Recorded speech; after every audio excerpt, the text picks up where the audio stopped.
माहिती सांगतो, कृतीबद्दल माहिती सांगतो. शेड कसं असायला हवे तर शेड शेतकऱ्याचे ना असं शेड बांधणं शक्य नाही आहे. हे शेड फक्त बंदिस्त शेड आहे. जर असं जर शेड असेल तर आपण रेशीम उद्योगामध्ये शिक्षक राहणार आहे. असं शेड शेतकरी करू शकते, का करू शकत नाही ते उदाहरण देतो की आपल्याला घरकुलसाठी जवळपास शासन अनुदान येते 1,60,000 आसपास असं. खरं त्याच्यामध्ये त्या पैशामध्ये घर होते का? नाही होत. तर आपण काय करतो?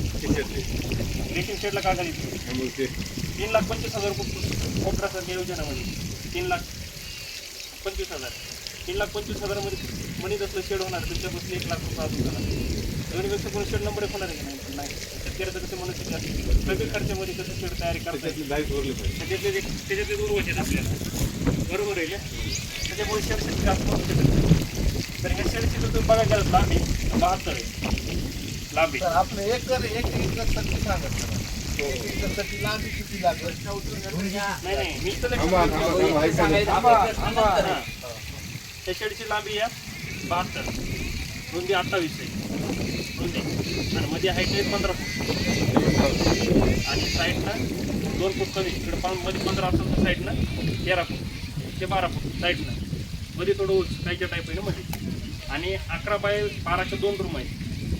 एक चॉकी रूम आहे पलीकडे साईडला आणि एक पाला स्टोर रूम आहे.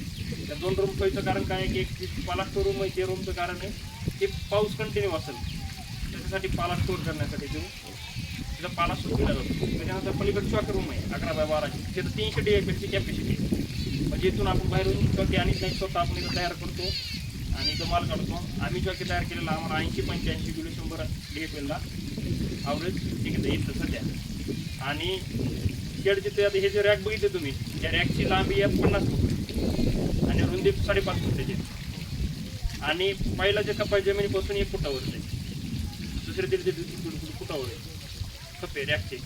आणि 15-15 फुटावरती कट केलेत रॅक, म्हणजे ते उचलायला सोपे जावं, काढून ठेवलं सोपे जावं. अखंड जर रॅक असेल तर आपल्याला उचलता येणार नाही, अवघड येणार. त्याच्यामध्ये त्यांना कटिंग केले बघितलं असेल तर अशा पद्धतीने आहे. आणि प्रत्येक इयर म्हणजे शेडचे तुम्ही पत्र बघितलं असेल, पुरं ऑब्झर्वेशन केले का पत्रात? नाही काय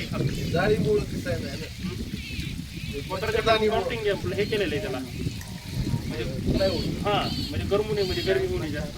आता सध्या एक ब्यास नाही म्हणून सध्या तिकडे कोणी देखील नाही, म्हणजे त्यामुळे थोडं दरवाजे फिरवाजे बंद राहतात, त्याच्यामुळे गरम होते.